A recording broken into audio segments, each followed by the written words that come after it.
Happy New Year, everyone. I appreciate you all joining us here on the first day of 2025, and we are here to break down the latest news surrounding the Jets GM and head coach search and J.J. McCarthy to the Jets. We'll talk about that and much more, all coming up here on a Wednesday edition of NY Jets Talk.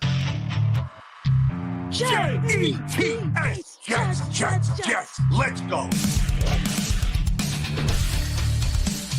Jets wide receiver Wesley Walker. Wesley, how you doing today? ESPN writer Mr. Rich Cimini, Jets reporter for The Athletic, Mr. Zach Rosenblatt, Hall of Famer and Jets legend Mr. Marty Lyons. Your host, Connor Law. Hello everybody and welcome in here on a Wednesday, January 1st, 2025. Happy New Year to everyone, and it's the new year, and it's also another wild day in Jets land. The J.J. McCarthy trade rumors are in full swing, and ESPN's Rich Cimini reveals it's unlikely the Jets are going to land Mike Vrabel, and then he shared what he ultimately thinks the new regime looks like. We'll play that clip, break it down, and much more, but let's bring on our guest for today's episode. He covers the Jets for Athlon Sports. It's our guy, Nick Faria, joining us here on the program. Nick, what's going on? How's everything going, Connor? Great to be back on. Nick, I am super happy you are able to be here. Happy New Year to you and the family. But of course, I want to get right into it. You know, Jets had their first head coach interview the other day. It was Ron Rivera. And now, Nick, Ron Rivera, head coach, he has 13 years of experience, brought a team to the Super Bowl, 102, 103 record.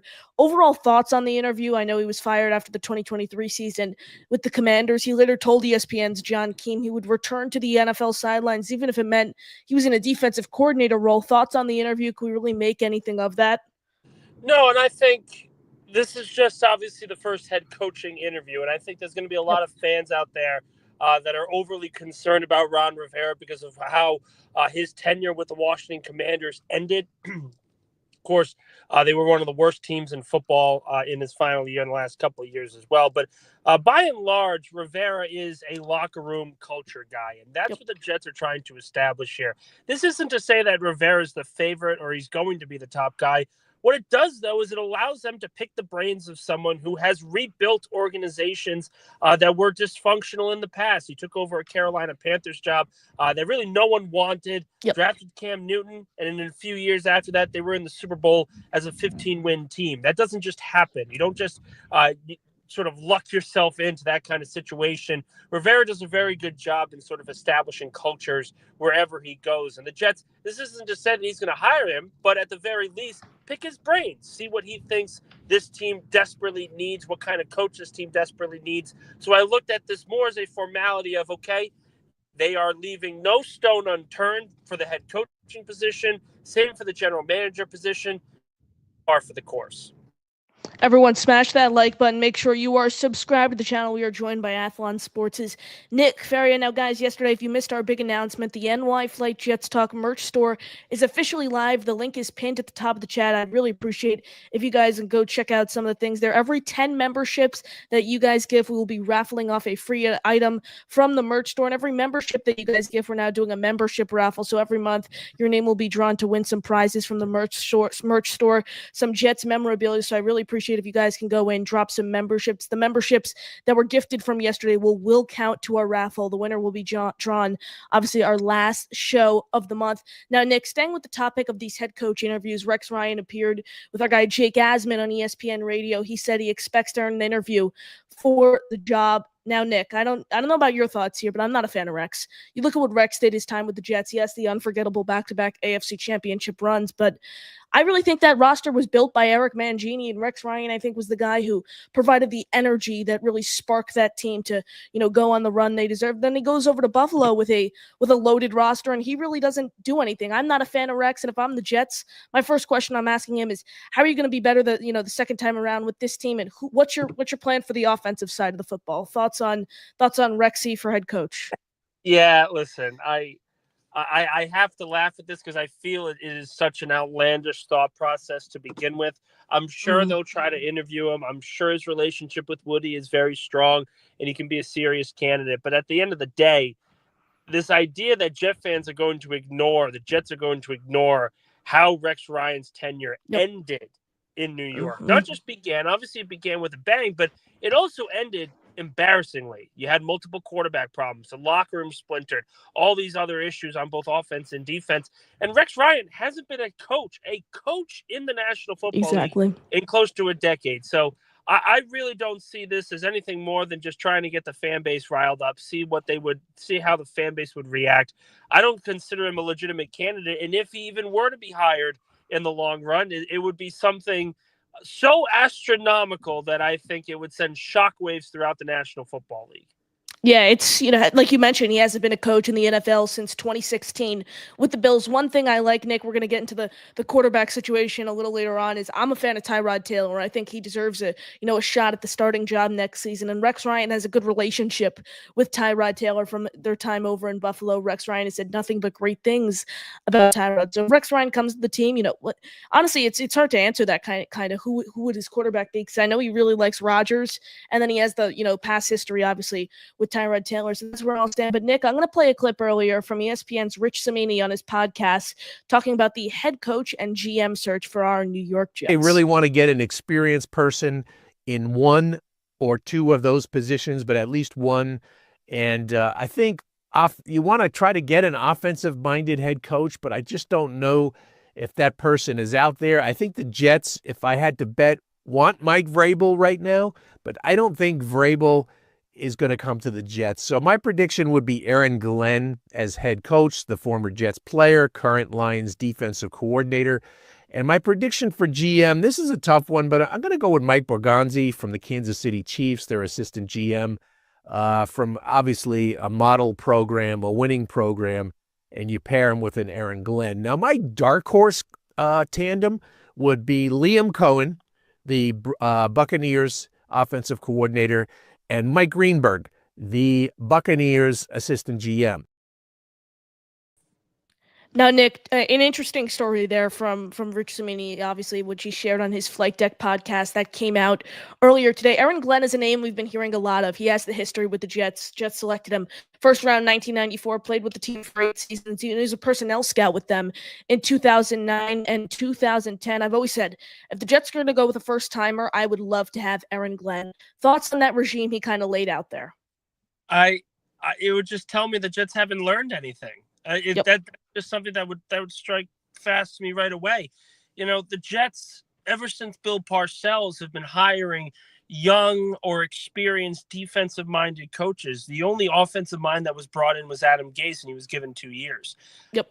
I don't see how this solves anything. I really don't. Like Aaron Glenn, you can make the argument he is just Robert Saleh in a different sphere. Robert Saleh, former player, was obviously a good coach, great defensive coordinator for an up-and-coming young roster, really helped them, reach new heights overall, took the Jets job, excited, animated, all these other things. And then in 3 years, you guys are wondering, well, wait a minute, why didn't this candidate work?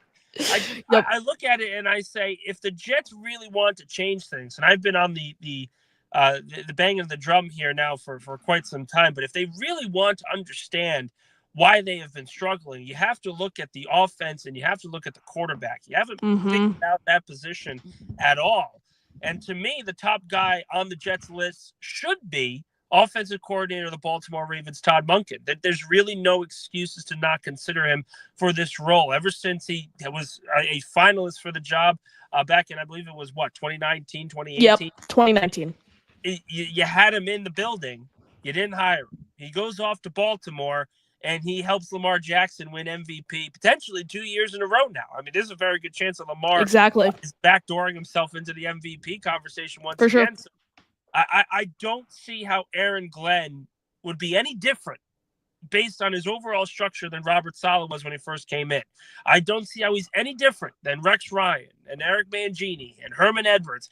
These young, defensive-minded guys, energetic, everything's great about it, but they have no idea how to develop a quarterback. They have no idea how to develop an offensive system, and it crashes and burns after 3 years. I mean, that's the Jets' MO. To me, it makes no sense to hire a defensive-minded guy. I throw Vrabel in that conversation as well. My guys have always been offensive-minded specifically. You need the guy to develop a quarterback. If you don't have a quarterback, you don't have an offensive system, and you don't have a coaching staff. He's going to be repeating these same steps over and over and over again. Now, Nick, let me plead my case here for my guy Aaron Glenn.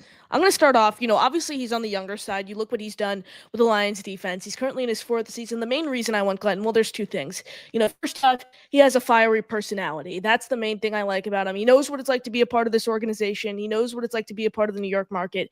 He's a fiery personality. And also, I think his connections over on the Detroit Lions coaching staff could really help him form a strong staff around him, whether it's at the GM job in Ray Agnew or John Dorsey, for the offensive coordinator position, a Tanner Engstrand, a JT Barrett. And then on the defensive side of the ball, Kelvin Shepard, their linebackers coach, could potentially be his DC. I'm a fan of him because he knows what it's like to be a part of the Jets organization. And I think with his connections in Detroit, yes, is he, is he the most proven option out there on the market? No, but you can also say Todd Monken isn't either. Todd Monken's never been a head coach in his career. Yes, he's on the older side. Tom Monken's 58 years old, but both have never been a head coach in their career. You mentioned Monken, and that's what I really wanted to get into. You've been really clamoring to go after an offensive mind, or more importantly, a young, innovative offensive mind. I've heard you mention Joe Brady before. Who are the top candidates other than Monken you are really looking for, and why do you want to go the innovative route? You mentioned quarterbacks, but is there anything else there? Why is it so important to bring in an offensive mind rather going, with someone who's proven? You said you might even want to potentially stay away from Mike Vrabel. Why is that, Nick? So a couple different reasons. First off, going off the list, Monken's at the top. Joe Brady's number 2. I think Vrabel, I continuously say, is in that second tier behind him. You can't go wrong if you end up getting him. I just don't think he's the right fit for what the Jets specifically need. And then, of course, tier 3, you look at a guy, Rich Cimini mentioned him, Liam Cohen, the offensive coordinator. The Tampa Bay Buccaneers, has ties to Sean McVay, has ties to that sort of spread offense. That's sort of the craze in the National Football League. But the reason why you go offensive-minded coaches and young, innovative offensive minds is very simple. You want to build a stable organization and a stable system in your front office and roster. The only way you do that is if you keep the same playbook, the same strategy, the same mindset continuously over and over and over again. That's how you develop chemistry. That's how you develop young players from the get-go. And the one thing young offensive-minded guys consistently do is they have a plan for offense. It may not work. Obviously, it's all a crapshoot here. We're flipping coins here. But at the end of the day, if you are hiring a young offensive mind or an offensive-minded coach to run your team, you are hiring them to call plays offensively. You are hiring them to have their system for that offense. And when that happens, even if the team does well, let's say Todd Monken is hired to be the head coach, and they make the playoffs, they go 10-7, 11-5, whatever it is. And the quarterback, let's say Carson Wentz. They make the playoffs. Carson Wentz is a legitimate comeback player of the year candidate, all that great stuff. Monken's not going to leave for another head coaching job. Nope. If Rex Ryan were to come in here and be the coach and they went 10-7 and the offense was sort of retooled with a young offensive mind, that guy is going to be hired to be a head coach. So you're essentially starting from scratch over and over and over and over again. To me, it just is more efficient. They have the better development overall at the quarterback position, and you have a stable offensive structure that you haven't had in decades. Nick, I really appreciate you joining me. I know you got to run. Great insight. Appreciate all of your support as always. Do you have any final thoughts? Oh, just stay patient, guys. Season's almost over. I know everyone is kind of just pushing and waiting for that season to end. It's been an exhausting ride, but brighter times are ahead. That's what I always say. Losing streaks happen, 14 years of playoffless football, but eventually these streaks are going to end. And when it does, Jet fans, you guys should be able to throw a parade for yourselves. Nick, really appreciate all of your support. Appreciate you joining us, ladies and gentlemen. Nick Faria of Athlon Sports. Follow him on Twitter at Nick_Faria1720. Read his work on Athlon Sports. Great Jets insight. Now, guys, I'm going to stay on here for a little bit longer, answer all of your questions in the chat. Keep throwing them in there. Say what's up to all you guys. I know I mentioned it earlier, but I know a lot of you have joined recently. I am proud to announce, first off, the merch store is live. So if you want to check out our merch store, it would really mean a lot to me. Pin comment in the chat. We have a ton of different items, and every 10 memberships that one person gifts, you get a free item from the merch store. So you give 10 memberships, boom, free item, 22 free items, and so on and so forth. And then staying with the topic of memberships, every membership that you guys gift, you will be entered into a raffle that we will pick at the end of every month. Several prizes, some from the merch store, some are, Jet memorabilia. So a lot of fun stuff coming up. So please gift memberships. It really means a lot to me and the channel, but most importantly as well, smash the like button. Make sure you are subscribed to the channel. That is the free way to help support this show. I'm counting the memberships from last night and the end of the month's raffle. So that is so far for the raffles, we have 6 tickets for Mother Effing Chew, 5 tickets for DB94, and 1 ticket for Daniel Berry Sports Highlights. So keep the memberships flowing. It really means a lot to me and the channel. And boom, someone wants in on the raffle. Our guy Jimmy Jets comes in right away with a 5 spot of channel memberships. Where is it? I gotta throw him the Jet chat. Jets. Let's go, Jimmy Jets. Appreciate all of your support, and I appreciate you going ahead and starting things off. Keep the memberships flowing. Appreciate all of your support, Jimmy. 5 gifted memberships. Those memberships went to Sharon McLean, Hughes Johnson, Antonio Ambrosio, Lawrence Yance, Leany, and NC. Jimmy, that is 5 raffle tickets for you. Appreciate all of your support. Hopefully we can get more memberships as the show goes on. Appreciate all of your support. I know I pulled them up, but let's say hi to everyone. Jimmy, spoke to you. Appreciate your memberships. Daniel Berry Sports Highlights, good to see you in the chat. BC, good to see you in the chat. Our guy Wild Wave tuning in. Happy New Year's to you as well. Teresa Ice coming in, either Aaron Glenn or Pete Carroll for head coach. I said it earlier. I just said it with Nick. If the Jets are going to go the first time route for head coach, I think Aaron Glenn is one of their top options. Pete Carroll's an interesting one. Obviously, had coached 1 season with the team, 1994, the fake spike year. Didn't go exactly the way they wanted to. 8-8, missed the playoffs. He was one and done with the Jets. Obviously, he has that lengthy background with the Seahawks. He's just on the older side. He has the energy of a 45-year-old. But I'm not a fan of Pete Carroll. I would stay away from him if they were to go the retread route. Mike Vrabel, Brian Flores are the 2 guys at the top of my list. Teresa, appreciate your comment. Keep the comments coming in. I appreciate all of your support here on the show. We'll be sure to answer every single one of your questions in the chat. If you want to call into the show, about to throw the link again in the chat, and the merch store is obviously pinned at the top. So here it is. You want to call into the show. The link thrown right here in the chat. Appreciate all of your support. Jimmy Jet says Glenn will get solid. Jimmy, here's my thing with Glenn. I laid it out on the show with Nick.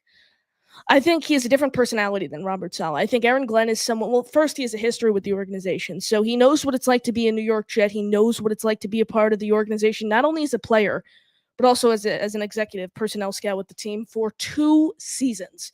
So he knows what it's like to be a part of this organization. And also, I think he has more connections than Saleh did when Saleh first came up as a DC and then a rising head coach candidate. I think I think Glenn would be able to surround his staff with the right people to make decisions on the offensive side of the ball.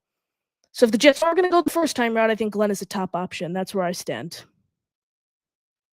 Wild Wave is with Jimmy C. I've heard several. You guys are obviously on the stay away from Glenn trade, but then I've heard so many people that wanted to go after Glenn. My opinion, I stand pat still. If the Jets are going to go the first time route, I want Aaron Glenn. Aaron Glenn's probably 4th or 5th on my list. I'd put him behind Vrabel, Flores. I put Liam Cohen ahead of him. Liam Cohen and Glenn are my top two guys if they want to go the first time route. Liam Cohen's a young, innovative offensive mind, and then I laid out why I think they should go with Glenn there. I'm going to address I know we had limited time with Nick, so we only got to really address Glenn there from the video with Rich Samini. He mentioned Mike Borgonzi. He thinks is gonna be the team's next general manager. So also, Borgonzi's an interesting one. Borgonzi, I'd say, is about 5th or 6th on my GM list if the Jets want to go after him. I'm not a huge fan of him, but I don't absolutely hate him. Thomas Dimitroff and John Dorsey are the top 2 guys I want to target. But Borgonzi, he's in his 4th season as the chief assistant general manager. He's been with them since 2009. Really climbed the ranks in their front office. He's been the administrator of college scouting, manager of football operations, pro scout, assistant director of pro scouting, director of player personnel, and director of football operations. So that's Borgonzi's history with the Chiefs. Look, I think he's been getting a little too much credit for what the Chiefs have done in prior years, but I wouldn't absolutely hate it, but I wouldn't, absolutely love it. I think that's where I stand right now with a Mike Borgonzi. I like him more than Louis Riddick. I like him more than Jim Nagy, but I'm really not clamoring for him to be the next GM of this team. Like I said, he's probably 5th or 6th on my list. And then obviously Cimini listed out his dark horse next regime. Spoke about Liam Cohen. I mean, he's 37 years old. He's young, innovative offensive mind. He doesn't have as much experience as a coordinator, but I wouldn't mind taking a flyer on a guy like him. He has connections on the defensive side of the ball too, over in Tampa Bay. So they want to go in young, innovative mind. Cohen, I'd probably put Cohen ahead of a guy like Monken. I'd probably put Cohen over a guy like Bobby Slowick. I'd put Cohen over a guy like Joe Brady. So he's at the top of the list for a young, innovative mind. So yeah, 37 years old. I think he's in his he's early on in his tenure with the Bucs. So that's where Cohen is, young, innovative offensive mind. Then the GM he put is Mike Greenberg. Now, Greenberg is the cap guy. He's the assistant GM, serving as the cap expert, really, under Jason Licht. He's done great things working with the Buccaneers cap. He's been with the Buccaneers for 15 seasons. This is just his 2nd year, though, serving as the team's assistant general manager. He's a really interesting candidate. He's on the younger side. I think he's in his mid-30s. He's from Merrick, so he's the Long Island guy, and he also has a connection with Mike Tannenbaum. He served as a football administration intern with the Jets for 2 seasons while Tannenbaum was the GM. Obviously, now Tannenbaum is helping spearhead the Jets GM search, so there's kind of an interesting connection there for those 2 guys. Look, speaking of Mike Tannenbaum, he said something earlier today on Get Up, which is really interesting. It's something we've been hearing. It's at the title of the video, and it's the Jets trading for J.J. McCarthy. Now, this is a really interesting story. J.J. McCarthy, obviously first-round pick last year by the Minnesota Vikings. The Jets helped the Vikings land J.J. McCarthy. Vikings traded up to 10 traded up with the Jets, obviously, to pick 10 to go ahead and select McCarthy. Now, McCarthy didn't play this year. Obviously, he's coming off this knee surgery. And with the, Sam Darnold basically revitalizing his entire career this year, the question becomes, well, Minnesota's most likely going to keep Darnold. Could you see a route where McCarthy is potentially dealt? Now, I think there's potential for it to happen, but Adam Schefter appeared on ESPN Radio today, and he basically said McCarthy's value is going to be a first-round pick and then some. And my question to Schefter is, how does that make any sense? McCarthy was a first-round pick last year. Now he's coming off severe knee surgery, and he's had setbacks. It's 2 knee surgeries, and he has setbacks. And you think his value is a first and then some? Now, look, I think McCarthy is a young quarterback. I think he's 22, so his career's certainly not over. I think he has potential to be a good quarterback, but I'm not giving up a first-round pick and then some for J.J. McCarthy, who's coming off a severe leg injury and hasn't taken a snap in the NFL. That's the truth. He hasn't taken a snap in the NFL. So what I give up for McCarthy, I'd give up a conditional third. I'd give up a second-round pick.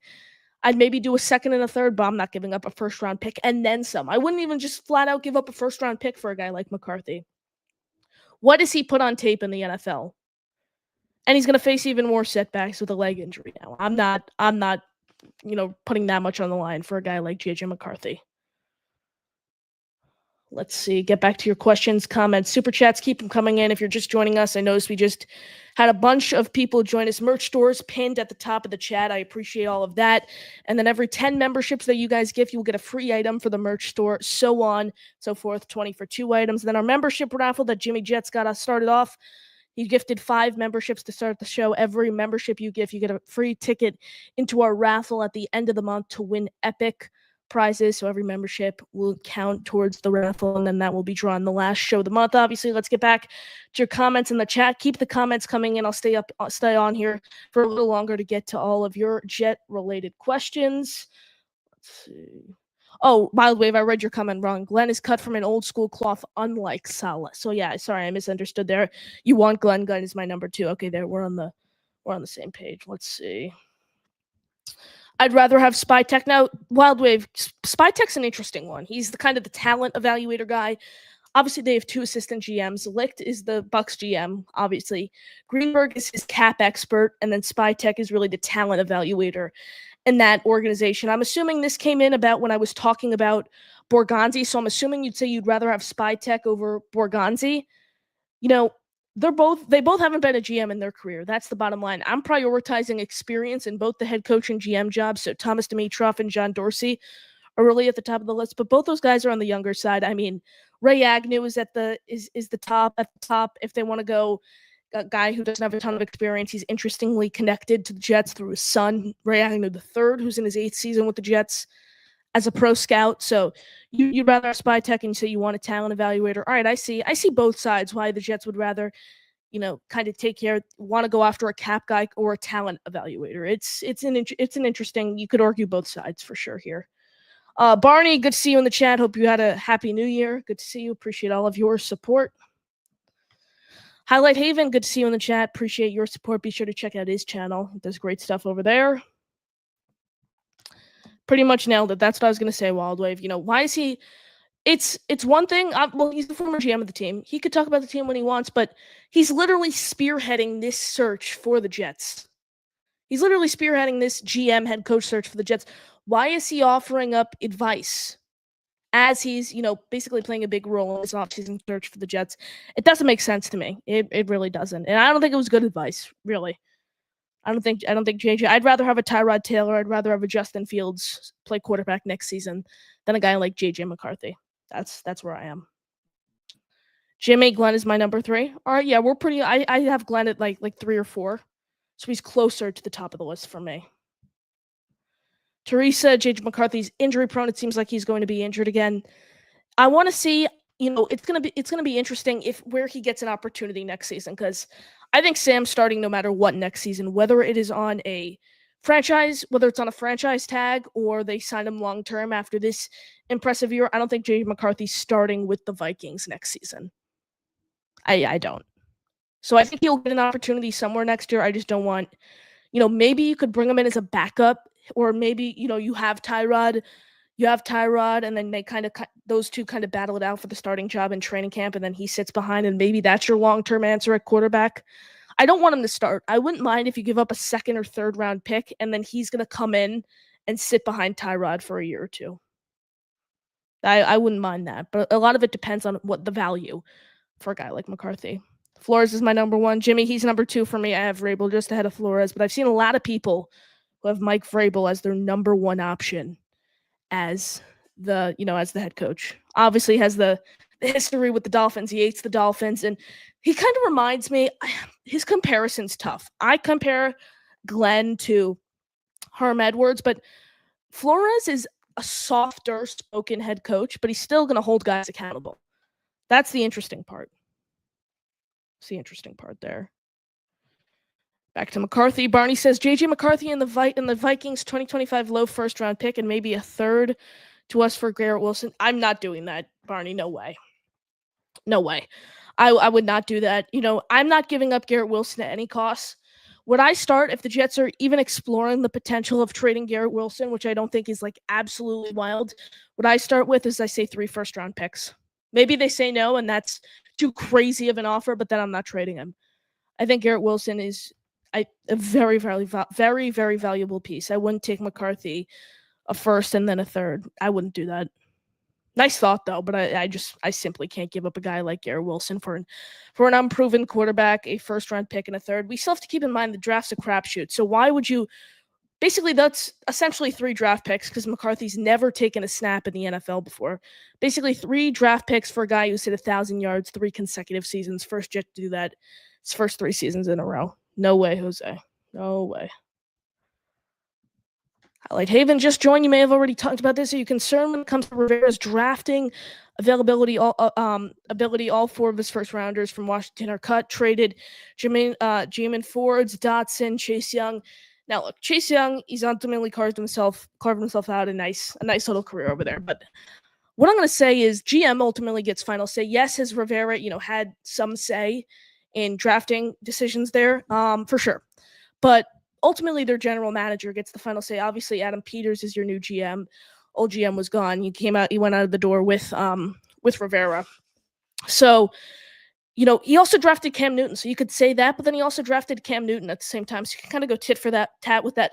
My main concern with Rivera, he's only had a winning record 3 out of his 13 seasons as a head coach. That's my main concern with a guy like Rivera. I also kind of want my head coach to know if, the game he's playing, he could be eliminated from playoff contention. I would like my head coach to know that. So, I think he's a well-respected guy around the league. I wouldn't absolutely hate it as much as some people are saying he's one of the worst options. I don't think he's one of the worst options.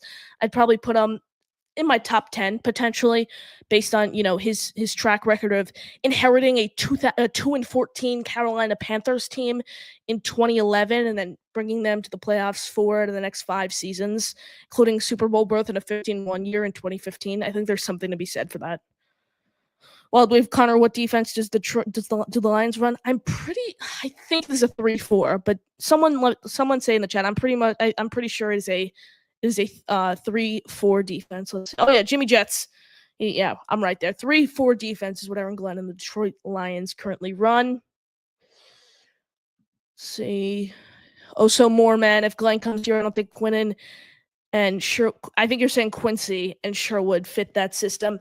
Sherwood's an interesting one. I think a lot of how much he plays, I agree, depends on the system. He's a free agent though, so does he get a lucrative 3-year deal? That's a question. Does he get a multi-year deal? It's a massive question. So it's gonna how do these players fit the scheme? Another free agent who's I think it depends on the scheme is Brendan Eccles. I expect him to fill in, take a lot of the load off DJ Reed, who's going to be walking in free agency. Does he fit the new scheme? There are going to be I think there's going to be a massive defensive turnover this offseason, especially with the new regime coming in, because they've run a bunch of, different schemes. It's Saleh and Ulbricht's scheme right now. And are these players going to fit the new coach's scheme? I think is a massive, massive question. So I expect a lot of, I think this whole safety room is going to be revamped. Chuck Clark, Tony Adams, Ashton Davis, Isaiah Oliver, all 4 of those guys are free agents. The only one I can potentially see come back is Tony Adams, because he has an ROFA tender and you could bring him back for less than $1 million. So he's the only one I see. I mean, Chuck Clark just suffered another massive injury, so he's out on IR. If they bring anyone back from that safety room, I think it would be Tony Adams. You could potentially make a case for a guy like Isaiah Oliver. That's pretty much where it is. I appreciate you all tuning in. Smash that like button. Make sure you are subscribed to the channel. I'm going to wrap up here shortly. So get your final questions, comments, memberships, and you want to call into the show. The pinned comment in the chat. It's actually not pinned. I'm used to saying that. The merch store is pinned at the top of the chat. So I'm going to throw the call-in link back in if you want to call into the show. I appreciate all of your support. Final chance for memberships, questions, comments. Wildwave Abdul Carter would be a beast in a 3-4. Abdul Carter's an interesting one. I don't know a ton about him from a schematical standpoint. I've read on him. I haven't gotten to edge rushers yet. I just finished quarterbacks for the draft, and that's the first position I've done. So I'm still kind of early in the draft evaluation process. But I mean, we're still not even at the Senior Bowl. We're talking January 1st here, and we're already evaluating prospects. But yes, I'm pretty much finished with the quarterbacks based on what I have. I'm still working on my big board for the quarterback position, because I think who I'm going to put at 1 is really tight between Shadur or Cam Ward. An interesting name I want to watch that I would really like the Jets to take a flyer on is Jackson Dart from Ole Miss. I watched, I think, 3 of his games on the All-22 film. I really like what I saw out of him. So if the Jets are going to want to go with a quarterback who's not going to be a first-round pick, I think Dart is a really solid option. A name I want to steer clear from is, I'll pull your comment on how do you feel about the QBs. A name I wanted to steer clear from Wild Wave is Will Howard from Ohio State. I'll pull up my notes on some of these quarterbacks. You throw a quarterback in, I'll tell you what I got. Overall in the class, I don't think it's the strongest class in the world, but I don't think it's as weak as people are making it out to be. That's my overall thought on the class as a whole. I have different feelings on certain players, but throw me a quarterback and I'll give you my scouting report on them, my pros and negatives, and then my comp for them. So you want to throw me a quarterback, I would love to give you my report on them.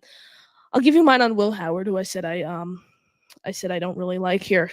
Jimmy Jets says, why stay away from Howard? Here's why. His I like his arm talent, but he doesn't have, his arm talent's adequate. He doesn't have much velocity or zip really on drives far down the field. They really, you talk about a check down merchant. He throws a lot of check downs. He does not, it might be something with the Ohio State Ryan Day type offense, but he does not. I'm concerned about his accuracy on the deep ball and his arm strength too. Overall, to really throw the deep ball. He has, I think he has too much patience in the pocket overall. Really, I think he takes too long to make a decision. In the NFL, you're going to get sacked really quickly. So I think he can improve his patience a little bit. I said his ceiling really in the NFL is top tier backup. I have him going in the 4th round of this year's draft. Compared him to Bo Nix, just based on what we saw from Bo Nix, kind of, if that makes sense to you. If you're not familiar with the positives and negatives, just think of him as kind of Bo Nix last year. But I see him going later. I think kind of his ceiling is a top tier backup in this league. That's where I see Howard falling. I'll give you another one. I'll give you darts. He has above average arm strength, multiple arm slots, understanding of when to throw the football with velocity and touch. He has great build. Excuse me, and he's really solid at throwing on the run. Really, really solid while throwing on the run. I have Dart going in the 3rd round, and I think his ceiling's a top 10, top 15 starter. I think he has the potential to be a really solid quarterback in the NFL, and I think he's probably going to go in the 3rd round. That's where I think where he ultimately falls. Everyone, smash that like button. Make sure you are subscribed to the channel. I really appreciate all of your support here on New Year's Day, Wednesday, January 1st, 2025. It was a great first show. About to wrap it up here shortly, so get your final questions, comments, thoughts, and wind on this one. Wild Wave ending with positive comment. I hope we get Dimitrov. Let's see. I hope we get Dimitrov, Glenn with Tanner as OC. So you want Tanner Angstrand as the offensive coordinator. He's currently Detroit's passing game coordinator. He has a really, really interesting coaching background. He spent a year as the defenders of I forgot his DC Defenders is the name of the XFL team, and he was their offensive coordinator in 2020. He's been with the Lions, and he's been in several different roles with them over the past 5 years. He's poised for a promotion. I wouldn't mind him. Glenn obviously has the connection with Tanner from Detroit's organization. And Dimitrov, I love. Obviously, he's drafted 11 Pro Bowlers over his time with Atlanta, has a winning record, brought a team to the Super Bowl. That was the year they obviously blew the 28-3 league. I mean, hey, he's not the head coach of this team. He couldn't control, if they blew the lead or not. But, I would love Dimitrov. Dimitrov, Glenn with Tanner as OC. I really have no problem with that. I would be a fan of that new coaching staff / regime. Ideally, though, Vrabel head coach. We'll go Dimitrov GM. OC's an interesting one. For OC, I wouldn't mind a Brian Johnson from Washington. Served as the offensive play caller with the Eagles in 2023. Last year, did great things working with Jalen Hurts, so I wouldn't mind him. And then DC, I would really like Ron Rivera. He told ESPN's John Keane he wouldn't mind taking a DC job, so I would like Ron Rivera as DC. That's my ideal coaching staff, but Dimitrov, Glenn with Tanner as OC, I would absolutely love that. Our guy Oscar coming in at the buzzer last minute. Hope you're doing well, bro. Happy New Year. Oscar, that means a lot, man. I am doing well. Hope you're doing well as well. Happy New Year to you as well. Appreciate all of your support. Appreciate you tuning in. That is going to do it for me, everyone. Smash that like button. Make sure you are subscribed to the channel. Happy New Year, and only one more game to go this season. It's on Sunday at home against our division rival Miami Dolphins. Appreciate you tuning in and appreciate all of your support here on New Year's Day. I am your host, Connor Long, signing off. JTS Jets, Jets, Jets.